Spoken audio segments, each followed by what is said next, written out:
नमो नमः मित्रों, प्रीत संस्कृत से चैनल में आप सभी का स्वागत एवं अभिनंदन है।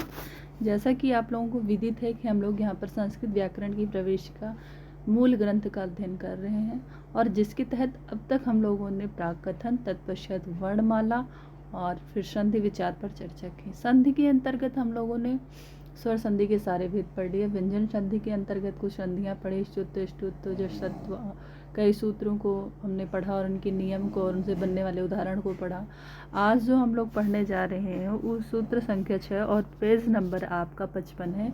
यदि आपके पास संस्कृत व्याकरण प्रवेशिका की पुस्तक है तो आप पेज नंबर 55 को खोल लीजिए और वहाँ देखिए सूत्र क्या कह रहा है।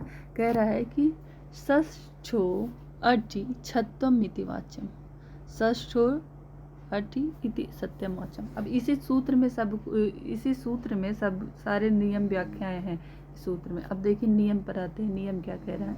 कह रहा है सष्ठो पढ़ा था ना कि शा यदि किसी ऐसे शब्द के बाद आवे जिसके अंत में झ प्रत्याहार के वर्ण हो। और झ प्रत्याहार में कौन कौन से वर्ण आते हैं? तो जो वर्गीय व्यंजन है उनका पहला, दूसरा और चौथा वर्ण आता है। और शा बाद अट या बल्कि अम तक, शा बाद अट बल्कि अम तक। अब आगे आप चलिएगा।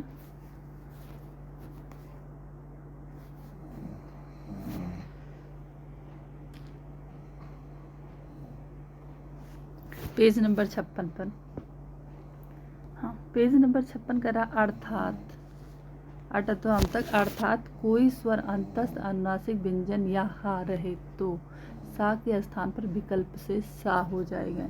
यानी कि जो वर्गीय व्यंजन हैं उनका पहला, दूसरा और चौथा वर्ण यदि रहेगा, यानी झ प्रत्याहार के बाद यदि शा हो, है ना, अर्थात कोई स्वर अंतस्थ अनुनासिक या हा बाद में हो कोई, और उसके बाद में जो है ना, जो पहला, तीसरा और चौथा वर्ण हो पहले शब्द के आखिरी में, और जो बाद वाला शब्द है उसमें भी कोई स्वर हो, अनुनासिक हो, कोई स्वर हो, अंतस्थ वर्ण हो या अनुनासिक व्यंजन हो या हा हो रहे, तो जो शा है उस शा के स्थान पर आपका छा होता है। जैसे आपका छत्व संधि यही करता है ना, शा को छा कर देता है, छत्व, इसीलिए इसको छत्व कहा गया। तो जो शा है, और शा कब होना चाहिए? देखिए शा और जगह भी आता है, लेकिन ये जो शा है तालब्य शा, ये तालब्य शा होना चाहिए। तालब्य शा कब होना चाहिए? कि मतलब झ प्रत्याहार के बाद में। झ प्रत्याहार में पहले वर्ण, त्रिवर्ण और आपका चौथा वर्ण आता है, ठीक है। तो झ प्रत्याहार के वर्णों के बाद यदि शार हो या अनुनासिक व्यंजन हो या स्वर कोई हो, है ना, स्वर हो और स्वर अंतस्थ अनुनासिक व्यंजन या हा हो, तो जो शा है, शा को क्या आदेशित हो जाएगा? आपका शा को छा आदेशित हो जाएगा। जैसे आपने देखा तद धन शिवा, एक उदाहरण क्या दिया गया? तद धन शिवा। अब शा को ता है, तद धन शिवा, तो इसका रूप क्या बनेगा आपका? तद शिवा। ता को देखिए, ता वर्ग को चा वर्ग च्युत संधि में करता है, तो इस च्युत से यहाँ ऊपर अनुवृत्ति ले ली गई है, तो इसको तद को तद चा कर दिया गया, इसको चा वर्ग आदेशित कर दिया गया है। और इसको क्या किया गया है? शा को क्या कर दिया जाएगा? छा हो जाएगा, तो क्या होगा? तद शिवा। क्या हो जाएगा? तद शिवा। फिर से आप देखिए, यहाँ पे देखिए तद शिवा कैसे बना है। तद है अधन शिवा है, ठीक, तद धन शिवा। अब ये नियम क्या कह रहा है? छत्व संधि की पहले मतलब वर्गीय व्यंजन का दूसरा पहला हो, चौथा वर्ण हो और बाद में शा हो और कोई स्वर हो, तो जो शा है, शा को आप क्या कर देते? देखिए बाद में शा है, स्वर भी है, तो इसे शा को क्या कर देगा? ये छा कर देगा, इसको छा कर दिया। अब ये ता वर्ग का आया है, तो इस च्युत संधि में देखिए तो उसको ता वर्ग को चा वर्ग आदेशित कर देता है ना, यहाँ पर चा हो जाएगा, है ना, दा को चा हो जाएगा और आपका रूप क्या बनेगा? तद छा इसके अंदर आ जाएगा, आपका रूप बनेगा तद शिवा, ठीक। अब दूसरा उदाहरण देखिए, आपका उदाहरण संख्या 2 देखिए क्या दिया गया? तद धन श्लोकेन। कौन सा उदाहरण है? तद धन श्लोकेन।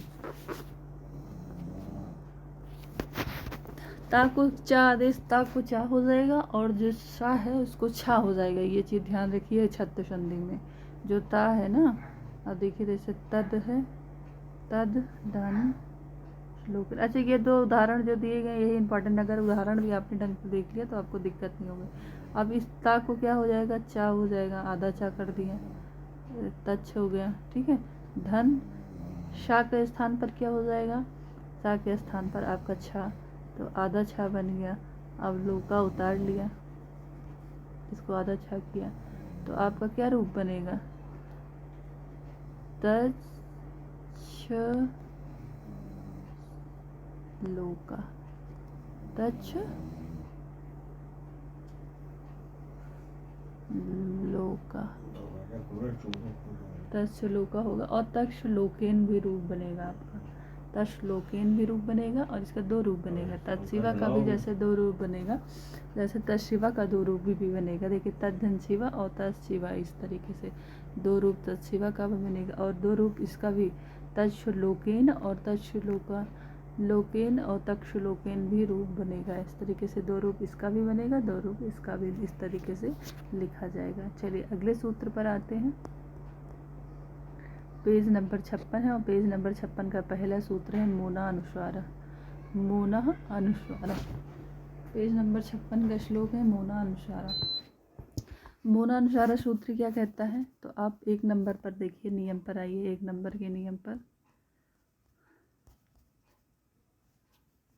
हाँ, 20वां पैराग्राफ है और एक नंबर का नियम है। देखिए, कह रहा है कि पदांत माँ के बाद यदि कोई व्यंजन आवे, पदांत माँ यानी पहले पद के अंत में माँ हो और उसके बाद में कोई व्यंजन आवे, है ना, माँ के बाद कोई व्यंजन आवे तो उसे,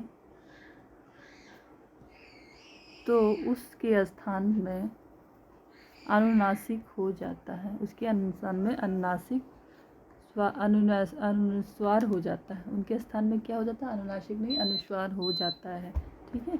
यही मोना अनुस्वारा कहता है। मो मतलब माँ, अनुस्वारा यानी माँ को अनुस्वार कर देता है, मोना अनुस्वारा। सूत्र देखिए, सूत्र क्या है था आपका, मोना, आपका सूत्र क्या था, मो अनुस्वारा। अब इसको विच्छेद करेंगे तो माँ अनुस्वारा, तो ये क्या कर रहा है, माँ को अनुस्वार कर रहा है, यानी पहले पद के अंत में यदि माँ आया है तो उस माँ को इस सूत्र से अनुस्वार हो जाएगा, ठीक है। यही ये सूत्र कह रहा है। अब उदाहरण पर आप देखिए, बहुत इजी है। उदाहरण आप देखिए, तो उदाहरण में आपका है हरिम बंदे, क्या है, हरिम धन बंदे, है ना, यही तो लिखा है, हरिम धन बंदे। अब हाय, पहले शब्द के अंत में माँ आया है, माँ को अनुस्वार हो जाएगा। अब इसको मिला देंगे तो क्या हो जाएगा, हरिम वंदे, है ना, ऐसे रूप बनेगा, हरिम वंदे। चलिए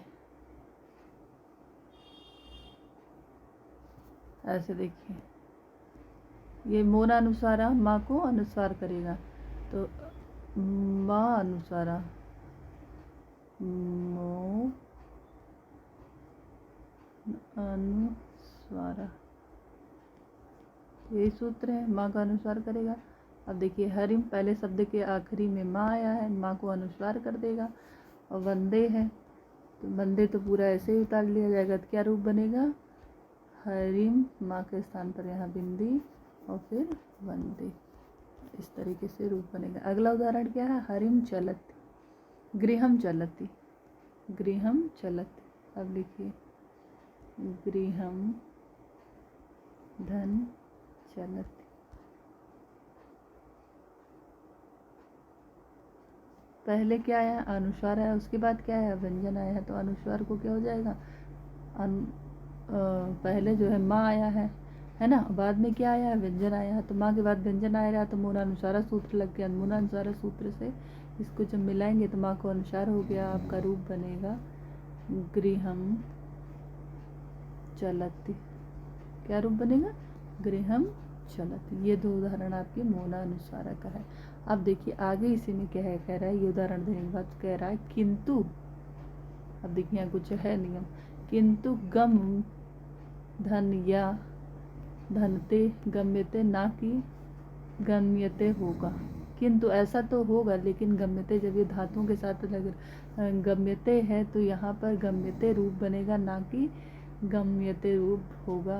केवल माँ पद में नहीं है,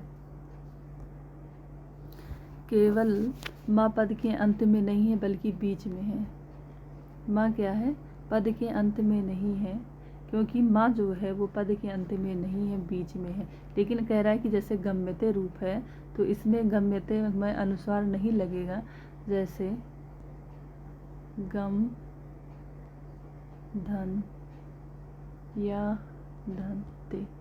अब यहाँ पर आपका माँ जो है वो बीच में है, वो अंत में नहीं है, अंत में नहीं है, इसके कारण यहाँ पर अनुस्वार नहीं होगा, बल्कि यहाँ पर लिखा जाएगा गम्यते। ठीक है। अब यहाँ पर अनुस्वार क्यों नहीं हुआ, क्योंकि माँ जो है बीच में अंत में नहीं है, तो इसलिए यहाँ पर अनुस्वार नहीं हुआ, ऐसा कहा गया। 2 उदाहरण दिए, हरिम वंदे और गृहम चलति। जबकि जो है गम में भी माँ है और बाद में व्यंजन है, लेकिन इनमें अनुस्वार माँ के स्थान पर इसलिए नहीं होगा क्योंकि माँ जो है ये बीच में है, ये अंत में नहीं है, इसलिए इसको अनुस्वार नहीं हुआ। चलिए 21वें नंबर पर देखिए, और जो आपका सूत्र है, सूत्र संख्या 2 पर आते हैं। सूत्र संख्या 2 आपका कह रहा है कि नास चाप पदांतस्य अली, नास चाप पदांतस्य अली, पदांतस्य अली अर्थात झली है, लिखा है यहाँ पे दिख नहीं रहा ढंग से, झली है, अर्थात न श्व च पदान्तस्य झली। अब ये सूत्र क्या कह रहा है, ये सूत्र कह रहा है कि अपदांत माँ के बाद यदि झल प्रत्याहार के वर्ण, यानी पदांत ना के बाद यदि झल प्रत्याहार के वर्ण आए तो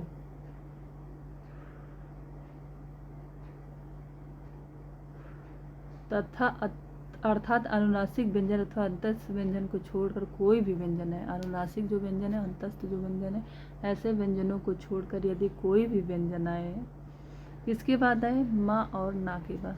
इसमें नाश्चा और ना लिखा गया, यानी जो माँ है वो ऊपर से ले लिया गया, और माँ और ना के बाद ये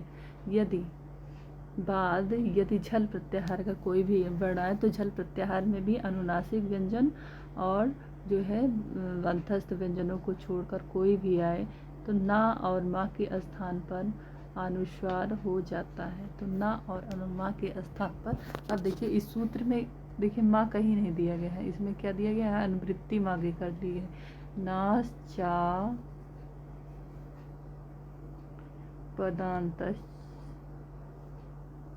पदांतस्य छल, है ना। अब ये कह रहा है कि नाश और ना, चा मतलब और ना, नाश और ना, यानी माँ और ना, माँ को ऊपर से अनुवृत्ति कर ली, माँ और ना पदांत में हो और उसके बाद में झल प्रत्याहार के वर्ण हो, क्या हो, झल प्रत्याहार के वर्ण हो। झल प्रत्याहार के वर्ण अर्थात जो अनुनासिक व्यंजन है और जो अंतस्थ व्यंजन है उनको छोड़कर कोई भी व्यंजन आए। झल प्रत्याहार का मतलब अनुनासिक अनुस्वार व्यंजनों को छोड़कर कोई भी व्यंजन आए इनके बाद, तो जो माँ है और जो ना है ना, इसका भी अनुस्वार हो जाता है, इसका भी क्या हो जाता है, अनुस्वार। ये चिन्ह जो है इसका भी अनुस्वार हो जाता है। अभी तो माँ का देखा अनुस्वार होता है और उसमें बाद में कोई भी व्यंजन आए, लेकिन अब कह रहा है कि झल प्रत्याहार का वर्ण आए और जो अंतस्थ है और जो अनुनासिक व्यंजन है उनको छोड़कर कोई भी व्यंजन वर्ण आए और ना हो और माँ हो उससे पदांत में पहले शब्द के अंत में, तो उस ना और माँ का अनुनासिक हो जाता है। अब उदाहरण देखिए, जो देखिए यहाँ सूत्र में माँ कहीं नहीं दिख रहा है तो माँ की अनुवृत्ति ले ली गई है ऊपर वाले सूत्र से। चलिए अनुवृत्ति कर दीजिए। चलिए यहाँ पर आपका जैसे उदाहरण क्या बन रहा है, आकम, उदाहरण क्या है आपका, आकम धम स्यते, आकम धन श्यते, आकम धन श्यते, पदांत में माँ है, ठीक है, माँ को अनुस्वार हो जाएगा और बाद में झल प्रत्याहार का वर्ण है, श जो है उसी के अंतर्गत आता है, तो उसी का वर्ण है, झल प्रत्याहार का वर्ण है, तो अब यहाँ पर अनुस्वार हो जाएगा, ये ऐसा बोला गया था। तो इसका जब हम लोग मिलान करेंगे तो इसका अनुस्वार हो गया तो क्या होगा, आकम्ष्यते। क्या रूप बनेगा, आकम्ष्यते। चलिए अगला उदाहरण आपका है यशांशी। क्या उदाहरण है, यशांशी।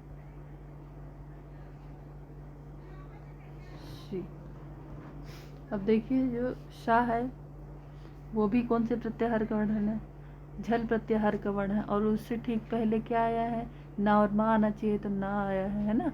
यही तो सूत्र करा, ना पदांतस्य झली, ना पदांतस्य झली में ना आया है और यहाँ पे शाह आया है। तो इस जो है ना को क्या हो जाएगा, अनुस्वार हो जाएगा। तो आपका रूप बनेगा यशान, यशांसी। क्या बनेगा रूप आपका, यशांसी, यशांसी रूप बनेगा। अब लेकिन फिर एक चीज़ दे दिया यहाँ पे, ऐसा ऐसा होगा लेकिन उन्होंने कहा परंतु रन धन यते में मन धन यते में मन्यते होगा, यहाँ पे अनुस्वार नहीं लगेगा। लेकिन एक शब्द है मन धन यते, क्या है, मन धन यते। जैसे आपने अभी उसमें देखा था गम्यते में, वैसे मन धन यते मन्यते होगा, यहाँ पर ये नहीं होगा, नन्यते नहीं होगा, बल्कि यहाँ पर क्या रूप बनेगा, मन्यते। क्या रूप बनेगा, मन्यते ही रूप बनेगा। ठीक है, तो ऐसा होगा। लेकिन एक उदाहरण दिया है कि जो ये उदाहरण है यहाँ पर आपका अनुस्वार नहीं होगा, यहाँ मयते नहीं होगा, बाद में या आ जाता है, क्योंकि बाद में या आ रहा है, अंतस्थ वर्ण आ रहा है ना।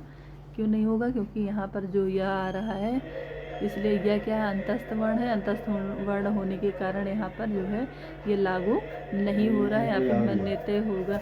नमो नमः मित्रों, फिर से मिलते हैं नए वीडियो के साथ, नए सूत्र के साथ।